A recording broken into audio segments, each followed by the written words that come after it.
Life sometimes feels like a roller coaster, doesn't it? Ups, downs, twists, and turns that can leave us feeling breathless and disoriented. Just when we think we've hit a smooth stretch, a sudden drop sends our stomachs into our throats. That's the nature of life.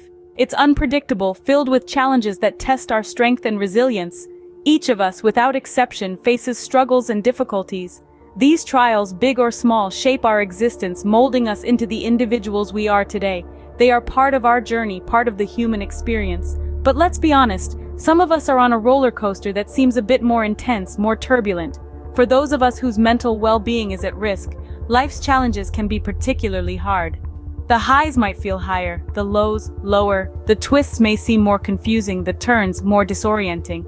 We might feel as if we're on a ride that's moving too fast, one that we didn't sign up for, one that we can't control. The safety bar feels loose, the seatbelt unsecured. But here's where we need to pause and breathe. Here's where we need to remember that it's okay to feel this way. It's okay to feel overwhelmed, to feel scared. Why? Because it's real. It's our experience, and it's valid. Each of us has our own unique roller coaster ride, each with its own unique challenges. And it's important to acknowledge this. It's crucial to understand that life's challenges, while daunting, are not insurmountable. Yes, life is a roller coaster, but it's not just about the ups and downs, the twists and turns. It's about how we react to them, how we handle them, how we grow from them. It's about finding the courage to face them head on, to embrace them, to learn from them. But remember, every roller coaster ride comes to a stop. It's all about learning how to enjoy the ride. Like the body, the mind also needs care and attention. This statement isn't just a philosophical musing, it's a proven scientific fact. Our mental health is just as crucial as our physical health, if not more. It's the foundation of our thoughts, emotions, and behaviors, and it influences how we perceive the world, interact with others, and handle stress. Imagine your mind as a garden. Just like how a garden needs constant care and nurturing to thrive, our minds also need regular upkeep. Weeding out negative thoughts, sowing the seeds of positivity, and watering it with self-love and care are essential for a healthy mind. Mental health professionals, psychologists, and psychiatrists, they all echo the same sentiment. They stress the importance of regular mental health checkups, not just when you're feeling low or overwhelmed, but as a routine part of your overall wellness regimen. It's akin to going for a regular physical health checkup. You don't wait until you're sick to visit a doctor, right? The same principle applies to your mental health. Self-care is another critical component of mental health. It's not just about pampering yourself with a spa day or treating yourself to your favorite dessert. It goes much deeper than that. It's about taking time to listen to your thoughts, allowing yourself to feel your feelings without judgment, and giving yourself the same kindness and patience you would offer to a friend. The world we live in is fast-paced and often stressful, and we can easily get caught up in the hustle and bustle of daily life. But remember, it's okay to take a step back, to slow down, and to take care of your mental health. It's not a sign of weakness, but a sign of strength. In the journey of life, our mental health is our compass, guiding us through the ups and downs, the twists and turns. When we take care of our mental health, we're not just surviving, we're thriving. We're not just getting by, we're living our best lives.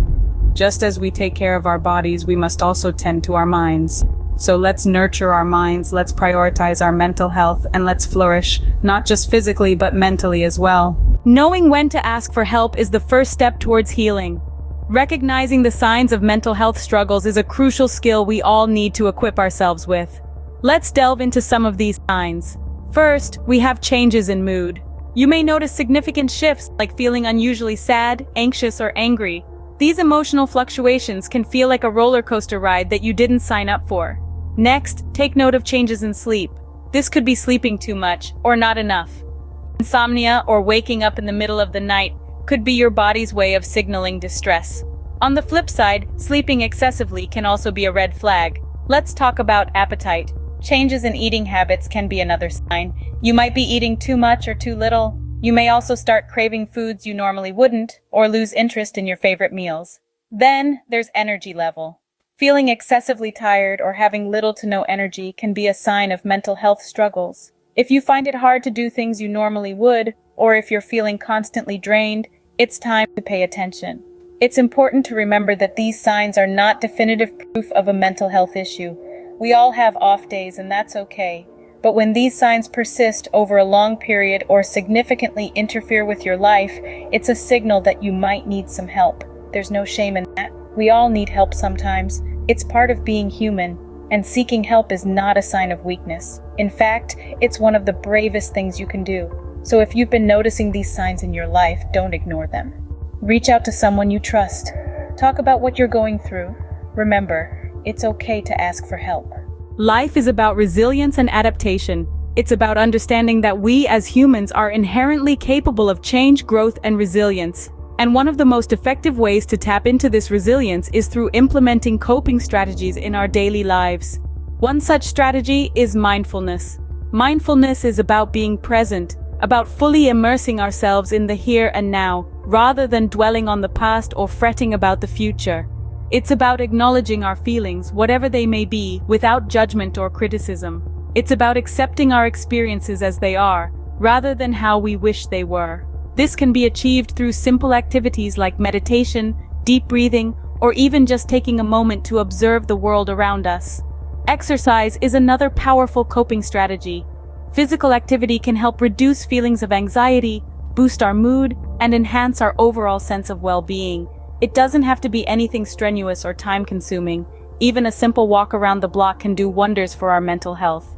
Positive self-talk, too, plays a crucial role in coping. We often underestimate the power of our own thoughts. What we tell ourselves can greatly influence how we feel and how we respond to life's challenges. So let's remember to be kind to ourselves, to remind ourselves of our strengths and accomplishments, to tell ourselves that it's okay to not be okay sometimes. Mental health experts across the globe vouch for the effectiveness of these strategies. They've seen firsthand how these techniques can help individuals navigate through life's ups and downs. They've witnessed the transformative power of mindfulness, exercise, and positive self-talk. But remember, these strategies are not magic bullets. They won't make life's challenges disappear overnight. What they can do, however, is equip us with the tools to better manage these challenges, to minimize their impact on our mental well-being. With the right tools, we can navigate life's ups and downs. We can tap into our inherent resilience. We can adapt, grow, and thrive no matter what life throws our way. We all need someone to lean on. This is a simple truth that resonates deeply in our human experience. It's a statement that touches the heart of our topic today, the role of support systems in life's challenges. In every journey, there are ups and downs, twists and turns. Even the most resilient among us can stumble under the weight of life's pressures, and that's okay. It's during these moments of struggle that the value of a robust support system shines. Think about your friends. They're the ones who laugh with you during the good times and stand by you during the bad. They provide a shoulder to lean on, a listening ear, and often a different perspective. Friends can be the lifeline that pulls us back when we're on the edge, reminding us of our worth and our strength. Then there's family. For many, family is a source of unconditional love and support. They've been with you from the beginning, they know you, and they want the best for you. They can be the steady presence that anchors us amidst life's storms. But support systems don't stop at friends and family. They extend to mental health professionals, the therapists, the counselors, the psychiatrists.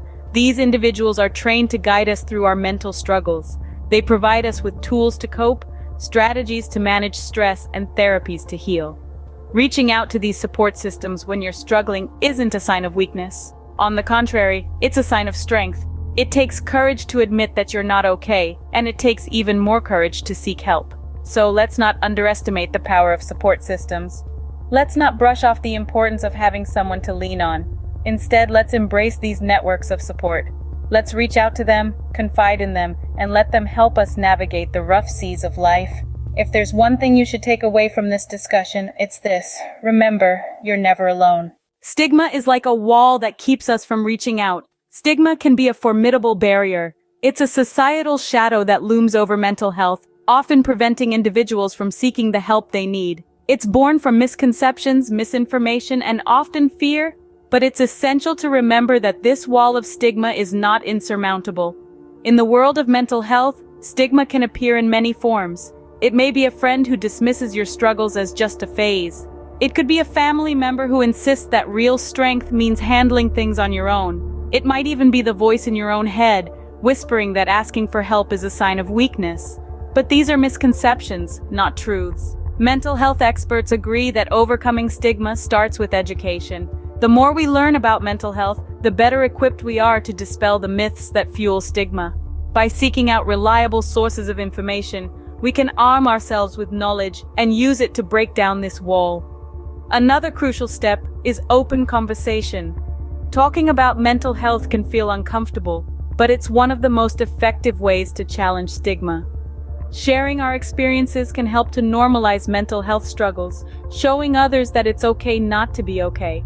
And let's not forget about self-compassion. It's easy to internalize the negativity surrounding mental health, but it's important to remember that struggling doesn't make us weak. It makes us human. By practicing self-compassion, we can counteract the damaging effects of stigma and remind ourselves that it's okay to seek help. Finally, remember that you're not alone. Many people have faced this wall of stigma and successfully climbed over it. Their stories serve as reminders that it's possible to overcome, that it's okay to reach out, and that help is available. In the end, stigma is just a wall. And like any wall, it can be broken down. It takes courage, it takes compassion, and it takes knowledge. But it is possible. Breaking down the wall of stigma allows us to reach out and seek help.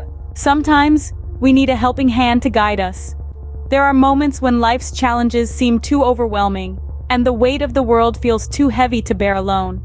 It's during these times that reaching out for professional help can truly make a difference.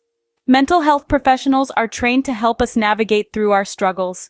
They provide a safe space for us to express our feelings and thoughts, and they guide us to better understand ourselves. Just like how we'd seek medical help for a physical ailment, it's equally important to seek professional assistance when our mental well-being is at stake. Now, you might wonder, how do I find the right mental health professional? And it's a valid question. The first step is acknowledging that you need help, and the next is reaching out. You can start by discussing it with your primary care doctor, who can provide referrals. Alternatively, you can also consider researching online, reading reviews, and asking for recommendations from trusted sources. Remember, it's essential to find a professional who makes you feel comfortable and understood. This might mean trying out a few different professionals before you find the right fit, and that's absolutely okay. Professional help can also take various forms, from psychologists and psychiatrists to therapists and counselors.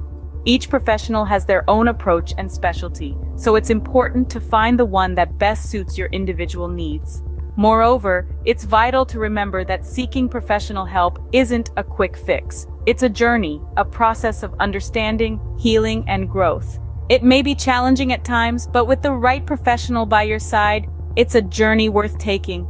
Finally, always remember that seeking professional help is not a sign of weakness or failure. Quite the contrary, it's a testament to your strength and courage. It shows that you value yourself enough to prioritize your mental well-being and take steps towards a healthier, happier life. Remember, seeking help is a sign of strength, not weakness. In the face of adversity, hope is our greatest weapon. We all have those moments of despair, those times when the world seems to be against us. But it's crucial to remember that these moments are not permanent. They are fleeting, a temporary cloud obscuring the sun. Think of hope as a small seed. It starts off tiny, almost insignificant. Yet, with a little care and nurturing, it can grow into a mighty tree, offering shade and comfort in the most challenging times. Similarly, hope begins as a small spark in our hearts, a tiny glimmer that insists things will get better. And like that seed, it needs care and attention to grow. How do we do that? Well, mental health experts suggest a few strategies. 1. Focus on what you can control. In life, there are many things out of our hands, and dwelling on them only fuels anxiety and despair. Instead, concentrate on the aspects you can influence. No matter how small or insignificant they seem, they matter. 2. Practice gratitude. It's easy to get lost in what's wrong and forget about what's right. Every day, take a moment to appreciate the good in your life. It could be as simple as a warm cup of coffee or a beautiful sunrise. These little moments of joy can help to nurture that seed of hope. 3. Surround yourself with positivity. The people and environment around us play a significant role in our mental well-being. Be mindful of who and what you let into your life. Choose positivity, choose hope. Lastly, remember that hope is not a solitary journey. Reach out to those around you, share your hopes and dreams, and let them share theirs. This collective hope can create a powerful force that helps us all to keep moving forward, even in the toughest times. Remember, even in the darkest times, there is always a glimmer of hope. Let's take a moment to reflect on what we've learned. In this hour-long journey, we've navigated through the twists and turns of life's challenges, shining a spotlight on the monumental importance of mental health. It's an aspect of our lives that we can't afford to neglect, as it's as crucial to our well-being as any physical health concern. We've highlighted the importance of recognizing the signs of mental health struggles, from feelings of persistent sadness, to changes in sleep patterns, to withdrawal from activities once enjoyed. These signs are not to be ignored. Recognizing them is the first step in dealing with the challenges that lie ahead. Then we dove into the various strategies for coping. We've learned that it's okay to take a step back, to take time for self-care and relaxation. We've seen that it's beneficial to talk about our feelings, to let our emotions out instead of keeping them bottled up. And we've understood the importance of staying active, eating healthy, and maintaining a regular sleep schedule. We've also discussed the role of support systems in our lives. Whether it's friends, family, or a professional therapist, having someone to lean on, to share our burdens with, can make a world of difference. It's okay to ask for help. In fact, it's more than okay, it's necessary. We've tackled the issue of stigma, a hurdle that too many of us face. But remember, there's no shame in struggling, there's no shame in seeking help. The stigma surrounding mental health is a societal issue, not a personal failing. And lastly, we've embraced the concepts of hope and positivity. While life may throw curveballs our way, while we may face challenges that seem insurmountable, there's always a light at the end of the tunnel. There's always hope. Remember, you're stronger than you think, and you're never alone in this journey.